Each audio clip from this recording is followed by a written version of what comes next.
Assalamualaikum warahmatullahi wabarakatuh.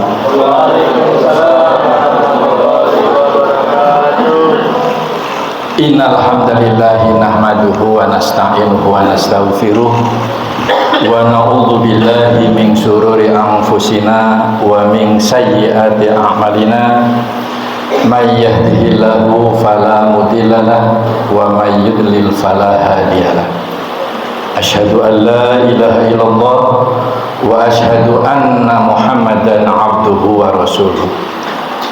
Allahumma sholli ala Muhammad wa ala ali Muhammad. Amma ba'd.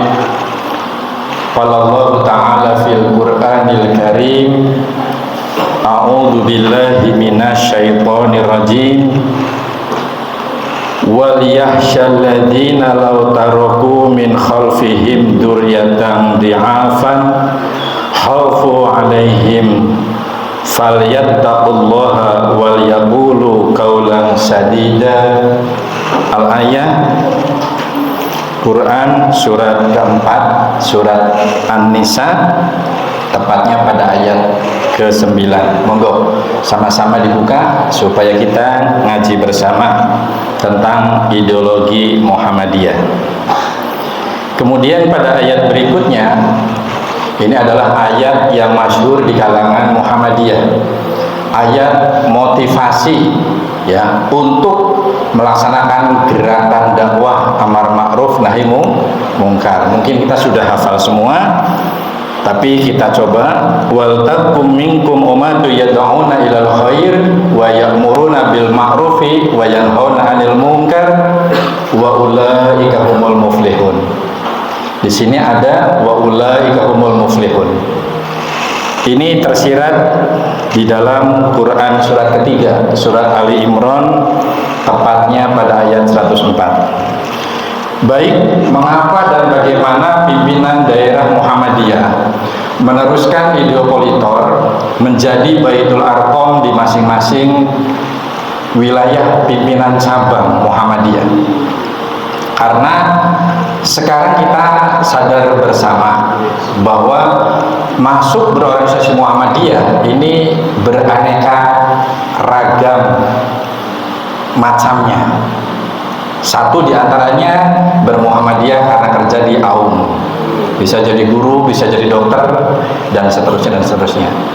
Bisa jadi karena kita memang terlahir dari nasab ayahanda dan ibunda yang sudah bermuhammadiyah.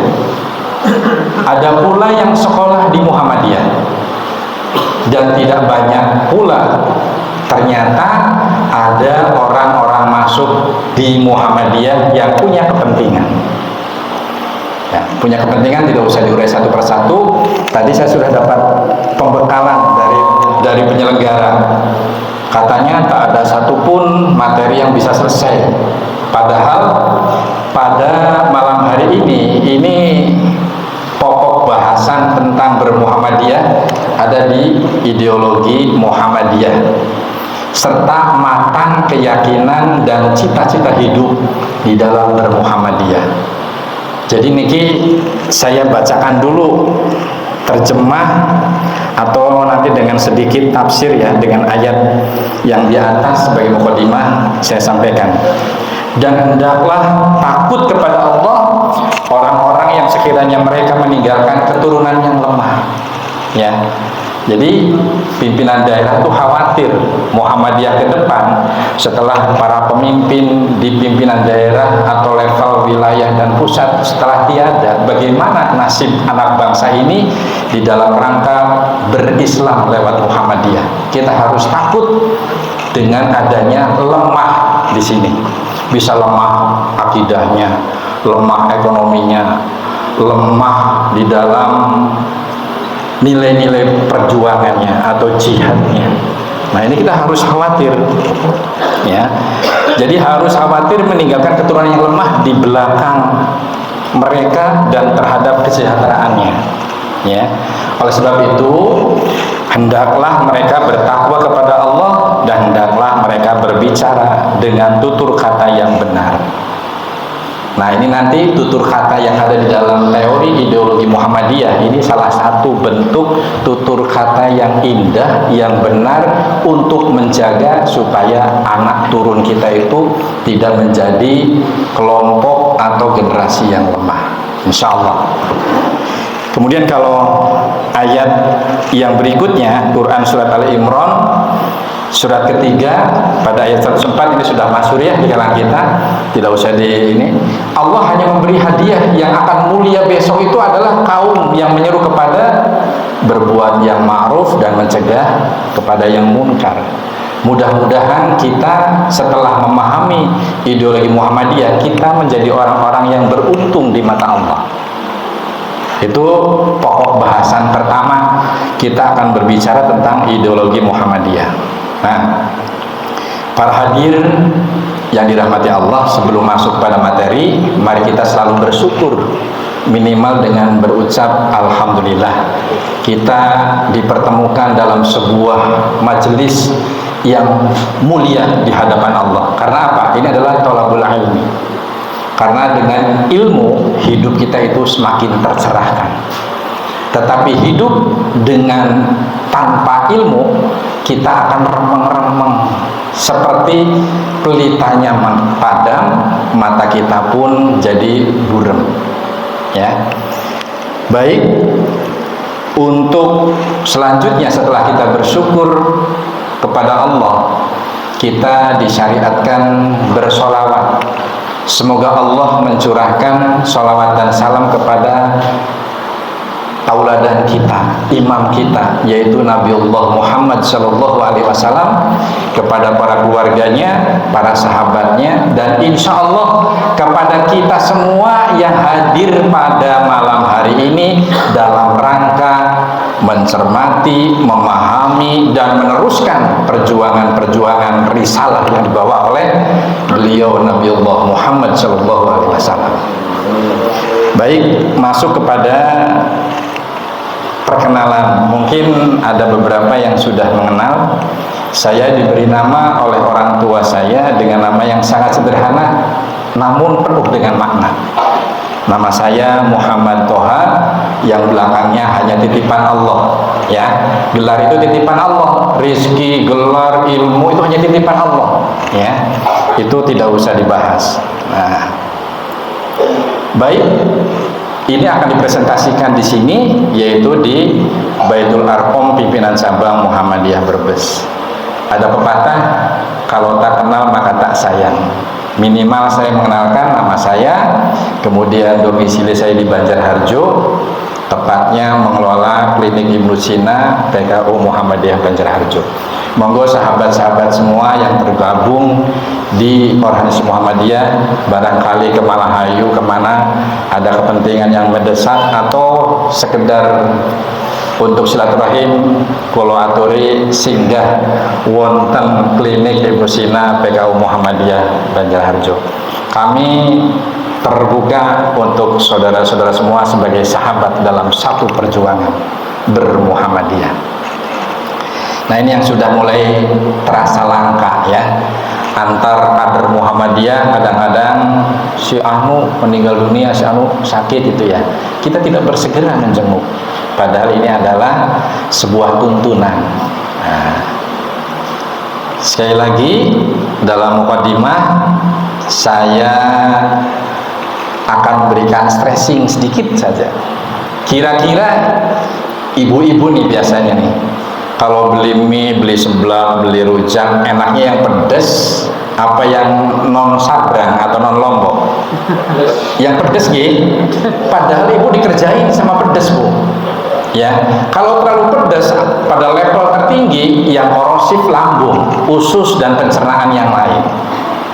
Kemudian energi dikeluarkan tuh buho, keringat keluar semua. Pantesan ada pepatah, nek kerja pengen nek kemeringet, nek nyambut gawe mboten kersa kemeringet. Nah, ini sering ya. Tetapi semoga pedesnya sekarang belajar tentang ideologi Muhammadiyah ini pedes yang nantinya akan menyehatkan. Atau mungkin kalau saya ceritakan, daripada nggak cukup ya Mas, nanti ini saya ngantri ya, di rumah sakit Islam, di rumah sakit RSUD, saya pernah melihat komandannya ngantri, ujung-ujungnya nunggu sing jenenge pil pahit. Kenapa sih ditunggu itu loh? Apalagi disuntik sakit, diinfus nyeri dan sebagainya. Tapi sakit dan nyeri itu terkadang nanti menyembuhkan. Semoga nanti barangkali blendering sedikit, karena ini mungkin inti permasalahan ini ideologi Muhammadiyah dan matang keyakinan, ya, matang keyakinan serta cita-cita hidup bermuhammadiyah. Ini penting banget. Mohon untuk saat ini dan nanti 1 jam ke depan agar meluangkan energi yang cukup. Eman-eman Bu, saya dulu memperoleh ilmu ini pada saat Ideopolitor di Semarang. Ini admin saya, waduh luar biasa ya Pak, Muhammadiyah etosnya ngaji luar biasa. Sampai ketika ada bel itu ya, orang yang lagi sarungan, wah orang yang pakai celana cepat itu loh, ya. Sama seperti di sini, begitu dipanggil langsung trep gitu ya. Tapi di sebelah sana sergepe anggar anak berkah. Tapi kita hanya sekedar mau memperoleh pedes, memperoleh pil pahit. Niki alhamdulillah.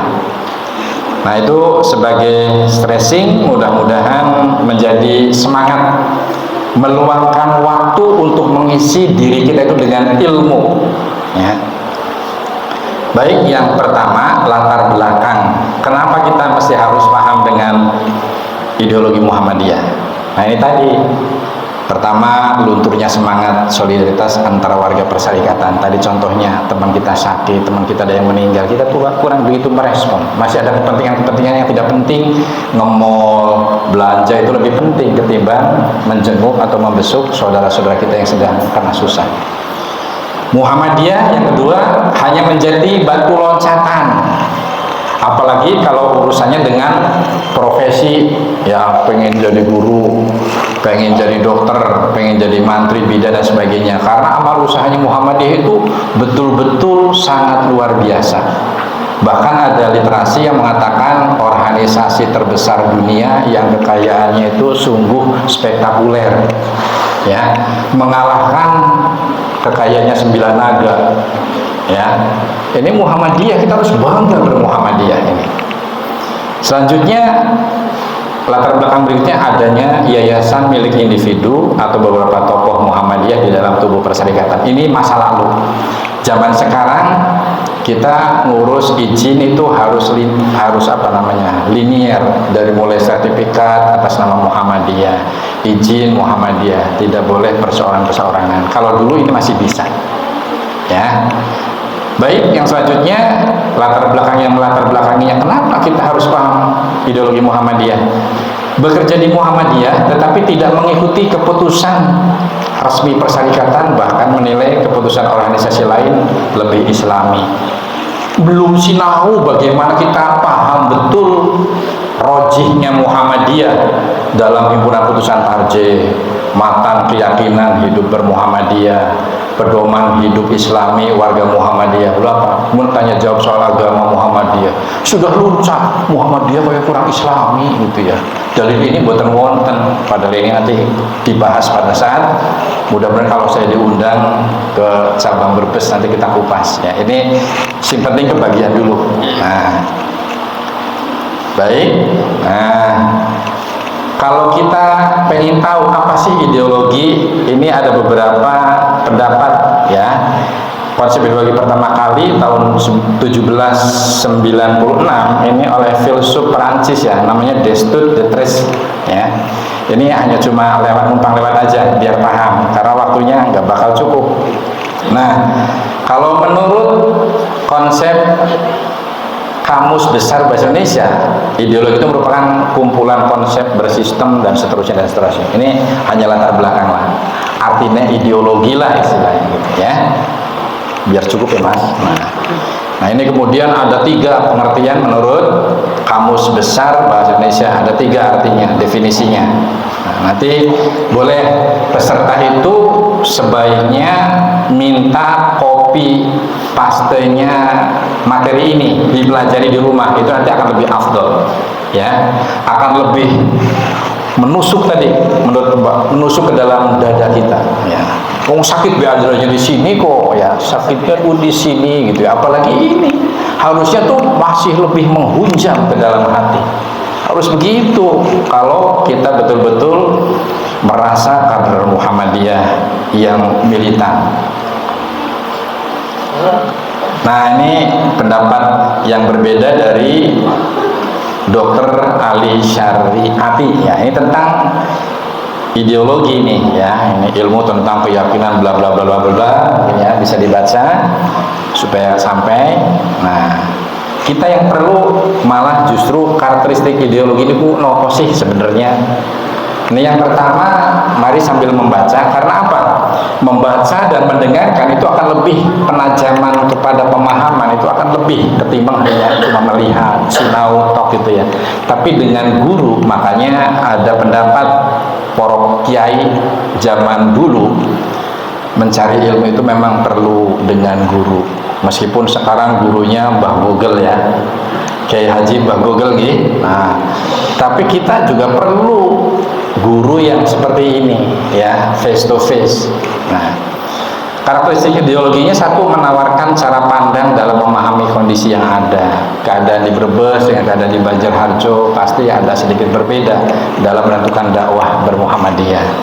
Nah, kemudian kita pun di dalam menyampaikan ini harus menyediakan model bagi kondisi masa depan yang diharapkan, terutama generasi apalagi bukan milenial lagi ya, Gen Z sekarang ya. Kita harus yang kira-kira pas apa, mungkin seperti sekarang Bu, sekarang acara ini diliput oleh sahabat Iqra ini adalah mitra dari santri-santri saya yang belajar ngaji di tempat saya, di majelis taklim saya di sana di Banjarharjo, punya inisiatif jadi mempopulerkan gerakan dakwah bermuhammadiyah. Jadi nanti mohon izin, jadi nanti mungkin barangkali wajahnya ada yang terekam di di YouTube. Ini memang tujuan utamanya memang untuk melestarikan, syukur-syukur mewariskan bahwa ini loh ada videonya Baitul Arqam pimpinan cabang Muhammadiyah di Kota Brebes. Ya, ini didokumentasikan, disimpan selagi YouTube belum tutup ya. Ini lebih hemat, tidak menyimpan di memori yang begitu besar. Ya.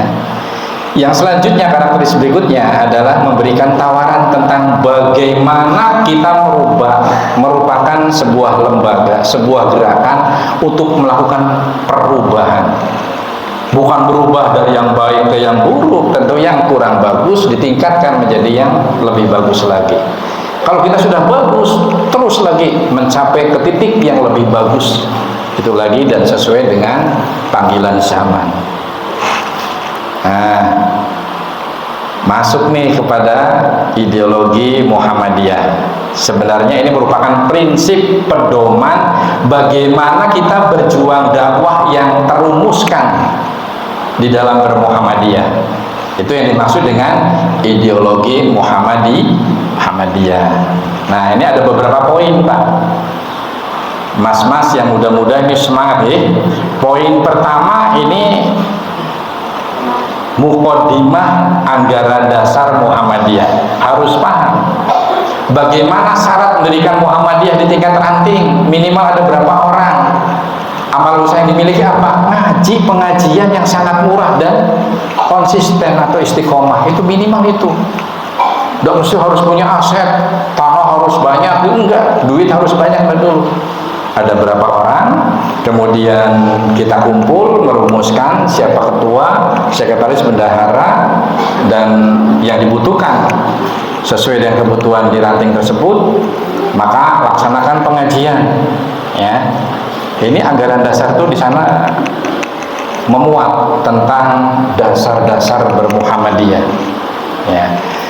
Poin yang kedua, nah ini di sini nanti season kedua ini akan ada materi mantan keyakinan.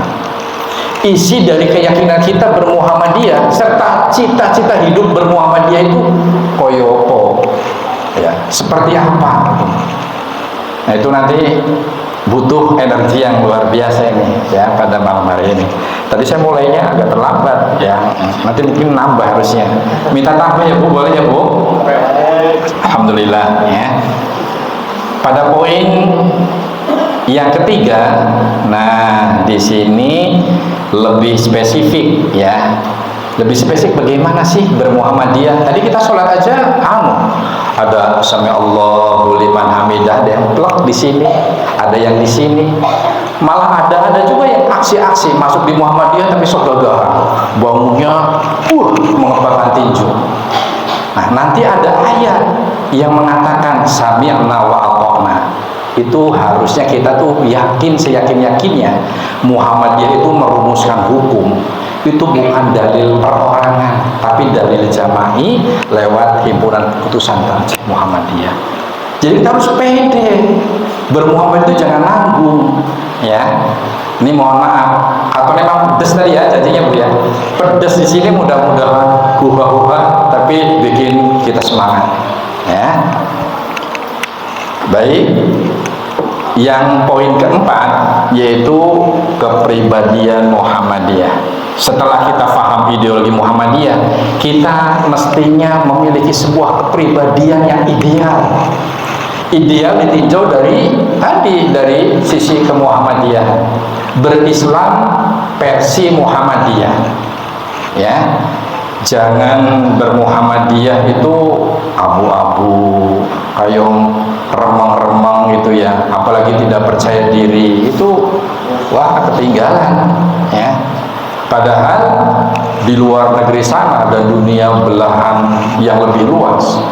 Muhammadiyah itu cukup dikagumi dan disegani dalam model-model dakwah Islam berkemajuan dan selalu untuk keumatan dan unggul berkemajuan.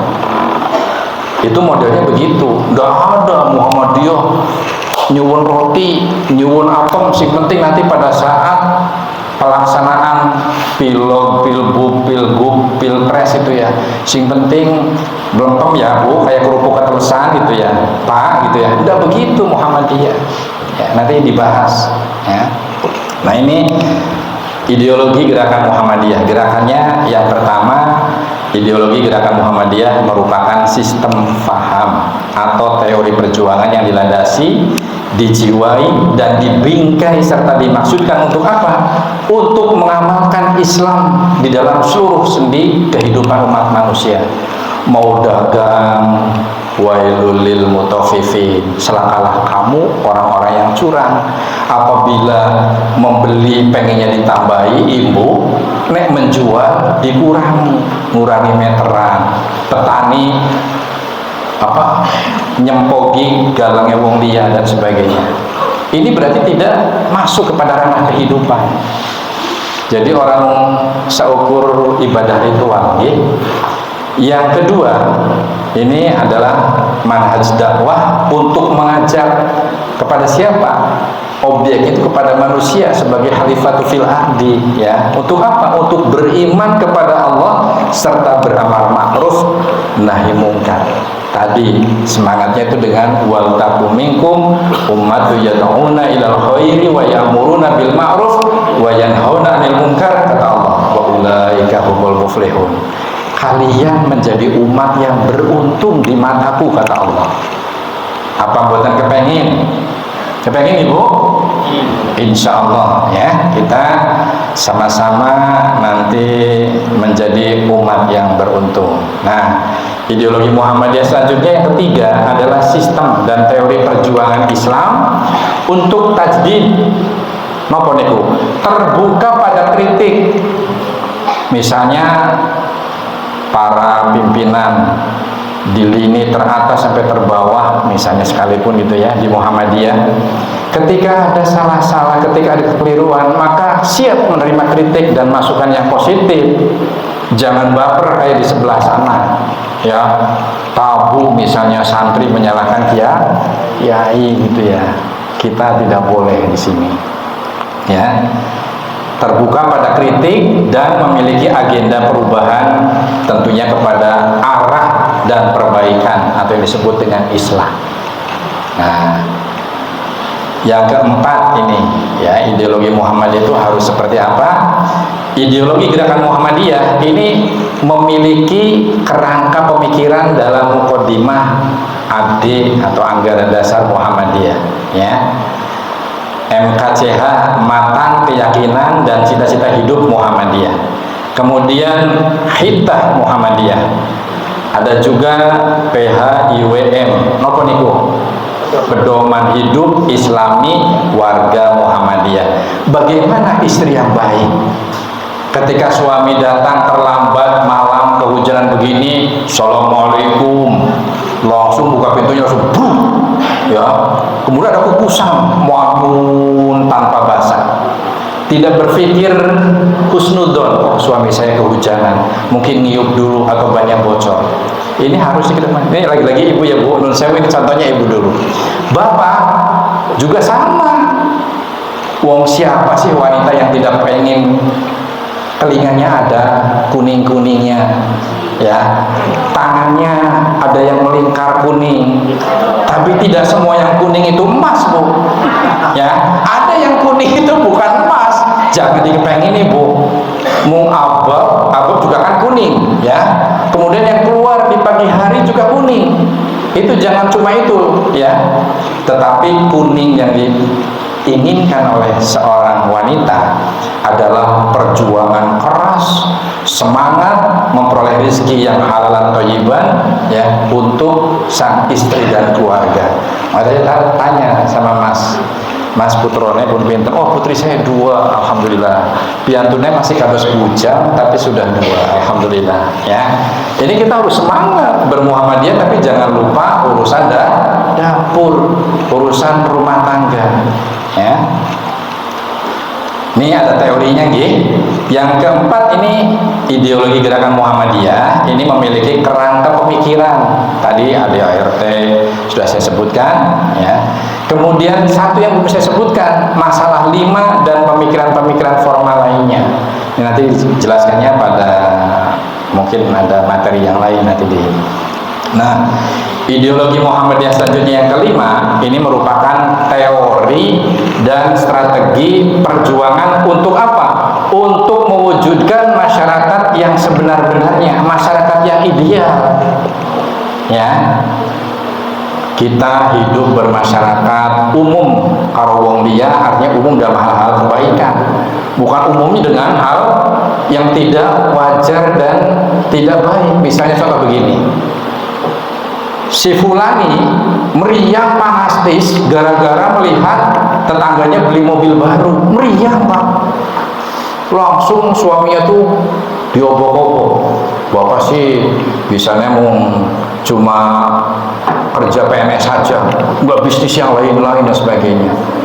Karena desakan yang berlebih dari seorang istri dan kurang syukuri seorang istri, akhirnya menjadi koruptor dan sebagainya. Ini jangan seperti itu. Nah, ini sudah ada yang wah, ya, nanti apa itu manusiawi, ya.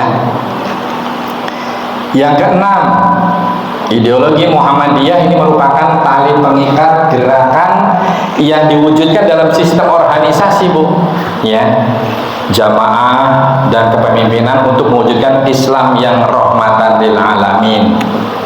Jadi jangankan kita dengan tetangga, maka yu'minu billahi wal yaumil akhir misalnya, falyukrim jarohu, falyukrim dhaifahu. Sapa kang iman kali Gusti Allah lan hari akhir, maka hormati tetanggamu, hormati tamumu, gitu ya. Itu hidup sesuai dengan Islam. Nah, apakah kita sudah menjadi yang rahmatan lil alamin? Pan usah semut BG, Pak, ana sing lebih ekstrim. Semut itu lagi berpesta pora. Kemudian kita pengen pipis kebelet gitu ya. Wah, sengaja cari ada sarang semut langsung tur gitu ya. Ini biasanya bapak-bapak. Nah, padahal semut itu di sana sedang bersukaria, bersukacita, sedang syukuran. Ada tuntunan terhadap binatang supaya memperoleh kesejahteraan. Kita usir, kita tiup. Hai kerajaan semut, belajarlah kepada Nabi Sulaiman. aku ingin membersihkan tempat ibadahku, aku pengen membersihkan rumahku, maka pindahlah kamu gitu ya. Dibisiki ya. Dulu Sumbang saja bilang kalau bulan bisa ngomong gitu ya, itu masih sampai seperti itu Bu ya. Apalagi semut. Hanya kita diberi keterbatasan tetapi yang penuh dengan nikmat. Contoh apa keterbatasan yang penuh dengan nikmat? Ibu kalau ngerti yang lebih kecil dari semut itu kuman Bu. Sekarang mau makan apa ini? Nah ini apa namanya ini? Pokoknya kue ya Bu. Kalau diambil sampel di bawah mikroskop ini pakai kerembut kayak ular mana ulunya gitu ya, wih kok kayak belatung, kayak maggot gitu ya.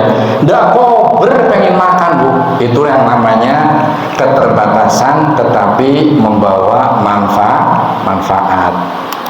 Ibu bapak misalnya mau datang ke toilet tengah malam, ya Pak anter nih toilet. Karena apa?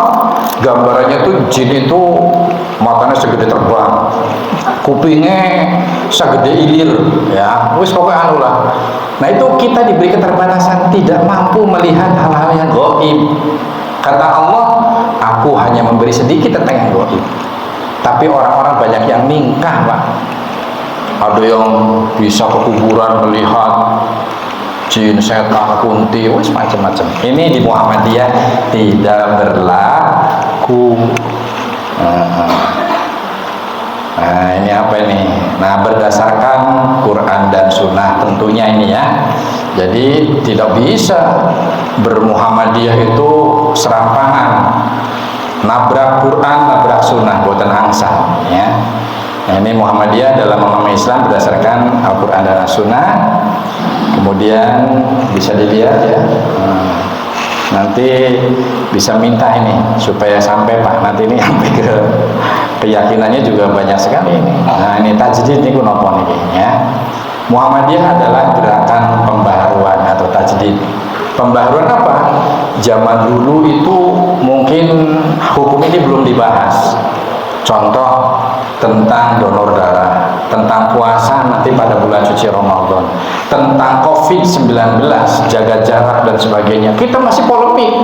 Ono sing setuju kalau pimpinan pusat, ono sing wah payung neka-neka nemen gitu ya. Masih aman kok. Siapa yang bisa mengatakan aman karena virus tidak bisa dilihat oleh mata kita?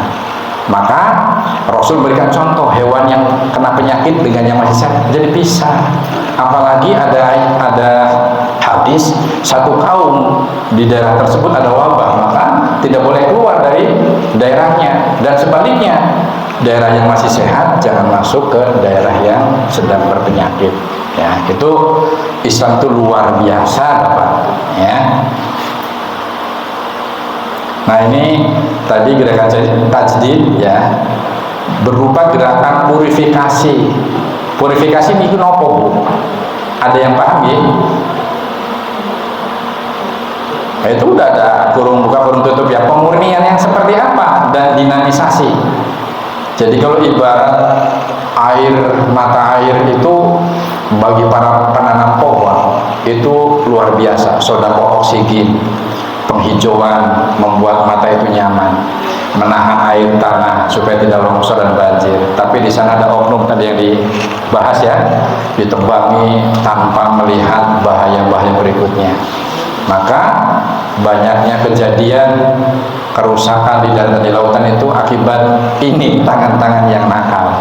Berarti kita tidak sesuai dengan prinsip bermuhammadiyah. Dzoharul fasadu fil bari wal bahr bima kasabat aydinas. Mari untuk mempercepat kita lihat ini ya. Nah, yang ketiga wasatiyah. Apa wasatiyah? Wasatiyah itu Muhammadiyah memposisikan diri sebagai al-wasid, sebagai pemimpin. Nah, kita sudah mempunyai pemimpin yaitu Muhammadiyah, pimpinan pusat. Nanti urusan satu Ramadan katanya wong Muhammadiyah, Pak Abu melu pemerintah saja. Kari-karinan puasane badannya bareng. Nah ini samina watonanya di mana? Nah ini Muhammadiyah itu merumuskan sampai ke sana. Ya. Muhammadiyah memegang teguh prinsip tawasud, tengah-tengah, tawazun, seimbang, dan ta'adul, selalu mengedepankan keadilan. Nah, sekarang di dalam berproses ideologi Muhammadiyah ini, Muhammadiyah harus menempatkan diri di dalam hal politik itu harus memiliki semangat high politik yang seperti apa? Ternyata Muhammadiyah itu menjaga kedekatan dengan sama rata dengan semua partai politik, ya. Muhammadiyah bukan dan tidak berafiliasi kepada salah satu partai manapun. Jadi kalau di sini ada sing merah, sing kuning, sing hijau, sing biru, ayo udah apa-apa bareng, ya. Ini boleh, tetapi menyerahkan kepada kecerdasan lahir dan batin memilih pemimpin atau wakil rakyat yang ideal berdasarkan konsep kesolihan seorang pemimpin. Mestinya begitu, bukan karena orang kepenak kanca, orang kepenak sedulur, tapi ngerbadeng. Ya, mohon maaf, Muhammadiyah itu harus bisa ditempatkan pada tempat yang semestinya. Nah, ini Muhammadiyah menganut politik etis atau high politik atau politik kebangsaan, ya. Orang kena genteng seweng, beda politik, beda baju, ya. Selanjutnya gerakan budaya. Nah, Muhammadiyah bertujuan selalu mewujudkan masyarakat Islam yang sebenar-benarnya, meskipun kita harus bertemu dengan budaya, ya. Muhammadiyah tidak bertujuan untuk mendirikan negara syariah atau khilafah Islamiyah. Nah, dalam rangka mencapai tujuannya, Muhammadiyah lebih menggunakan pendekatan kultural, maka ada dakwah kultural, ya, dibandingkan dengan pendekatan struktural atau kekuasaan. Nah, ini dalam pendekatan kultural seperti apa bisa dibaca, ya. Revitalisasi latar masalahnya ini hampir ya. Ini mungkin bisa dibaca, nanti bisa revitalisasi berikutnya menurunnya ketaatan. Nah, ini revitalisasi ideologi Muhammadiyah ini sering memprihatinkan menurunnya ketaatan dan komitmen pada misi pemikiran dan kebijakan Muhammadiyah. Muhammadiyah itu dalam bab sholat itu ada tuntunannya. Sepakat ya? Ayo yang belum paham dalilnya, yang belum tahu dasar hukumnya, kita lebih rajin membuka himpunan putusan tarjih Muhammadiyah. Orang apa di sana gitu ya? Enggak ada gitu ya. Baca di tanya jawab agama suara Muhammadiyah atau tentang Muhammadiyah. Di sana ada. Di sana tidak ada, cari ya bagaimana kita hidup Islami sebagai warga Muhammadiyah, ya. Sebenarnya nanti harus dijelaskan panjang lebar, tapi itu menjadi pemikiran. Jangan keburu-buru menjustis Muhammadiyah tidak Islami, ngurusannya apa terlalu banyak ngurusi amal usaha, itu suudzon, ya. Nah, ini revitalisasi berikutnya, melemahnya ikatan atau solidaritas kolektif yang ditandai dengan lemahnya ukhuwah atau silaturahim antara anggota. Tadi sudah dibahas ya.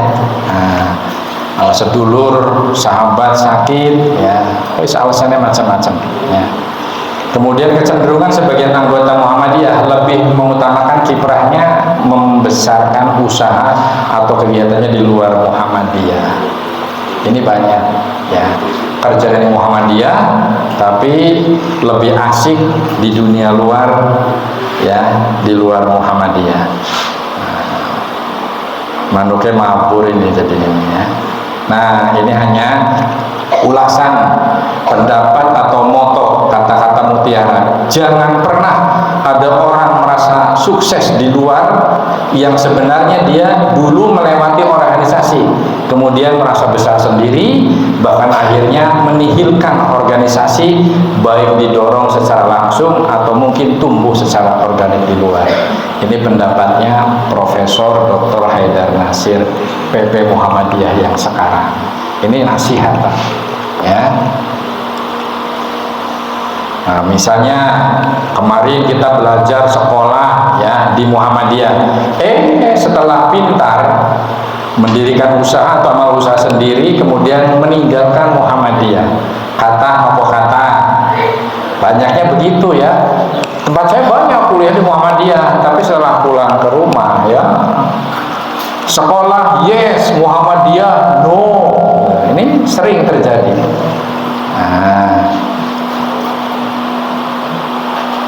Langkah-langkah strategis revitalisasi nanti bisa dipelajari nih. Nanti sebenarnya harus di copy, ini penting nih. Harus di copy, setiap peserta dapat, dan ini disinau ya. Langkah-langkahnya ini optimalisasi pengajian rutin, sing sering ngaji. Wong Brebes, pimpinan cabang ibu kota Kabupaten Brebes, ini tepatnya di Brebes, ada pengajian di PDM, alasannya macam-macam ya. Ada Car Free Day di Tegal, ada wis pokoknya ngemol sebagainya. Mau sebulan sekali datang ya. Ayo kumpul bareng silaturahim karo sedulur ya. Mestinya harus seperti itu. Nah, selanjutnya langkah berikutnya adalah penajaman materi-materi ideologi Muhammadiyah sebagai pengantar kultum. Nah, ini para dai, para kader, para ustadz, para alim, setiap kita punya kesempatan, baik khutbah atau kultum nanti Ramadan, kuliah subuh, mari kita populerkan tentang ideologi Muhammadiyah. Itu baru kader yang hebat. Orang kurang ya, orang bakal kurang tema di Muhammadiyah. Nah, sayangnya malah temanya yang ngalor ngidul ya, sing akeh guyune, sing akeh cekahakan, kadang-kadang itu lebih menjadi daya tarik. Nah, kayak di Muhammadiyah kayaknya kurang pantas gitu kalau misalnya ngaji kok terkesannya tadi ngaji dengan Pak Haji Toha dari Banjarharjo, apa hasilnya Bu? Lucu orangnya gitu ya, bunder, bulet, ditendang, dudung kayak bola gitu loh. Itu misalnya seperti itu tidak menuai hasil. Ya bunder juga karena memang wajahnya bunder, bulatnya perutnya buncit karena orangnya pendek ya. Itu yang dikenang cuma itu, tapi bukan isi yang disampaikan. Nah, baik. Nah, ini langkah-langkah berikutnya, ini penyelenggaraan secara intensif program-program pengkaderan seperti Darul Arkom ya, kemudian Baitul Arkom seperti kita sekarang terus digalakkan ya. Pengenalan ideologi Muhammadiyah bagi siswa-siswi. Nah, ini Pak Guru, kepala sekolah, ayo ambil kebijakan mempopulerkan atau memasyarakatkan tentang ideologi Muhammadiyah. Nah, tidak kalah pentingnya juga ini peningkatan kualitas dan kuantitas dakwah jamaah ya. Ini teorinya banyak sekali, langkah berikutnya banyak sekali nih. Bagi individu yang bekerja di AUM, harusnya ada kontrak ini, harus membuat surat perjanjian kerja terkait bermuhammadiyah. Guru, Pak Mantri, Bu Bidan, dokter kerja di AUM Muhammadiyah, tapi ngaji nggak pernah. Ada Baitul Arkom tidak dilibatkan, dimintai sumbangan apa-apanya bapak lagi pergi keluar kota gitu ya. Nah, ini yang seperti ini tidak diharapkan. Ini adalah langkah-langkah yang harus kita tempuh mulai sekarang. Itu harus ada pemetaan ya. Kemudian berhati-hati terhadap setiap bantuan dari manapun datangnya. Ada aspirasi dari ini tapi dengan ikatan, besok dukung kami ya. Nah, ini harus dihindari oleh Muhammadiyah supaya jangan melempem kayak provokatisme. Oke. Nah, guru al-Islam dan kemuhammadiyahan harus mengajarkan pelajaran sesuai paham agama Muhammadiyah. Ini udah otomatis sudah berjalan gini di kalangan perguruan tinggi, sekolah-sekolah Muhammadiyah ini insya Allah sudah selesai ya. Ini ya baru ideologi Muhammadiyah aja sudah selesai. Berarti nanti ini matang keyakinan dan cita-cita hidupnya di kopi mawon yang semoga menjadi pembekalan di dalam Baitul Arkom ini. Mudah-mudahan bermanfaat, dan saya atas nama pribadi yang banyak kekurangan mohon dimaafkan setulus-tulusnya. Nasrun minallah wa fathun qarib. Assalamualaikum warahmatullahi wabarakatuh.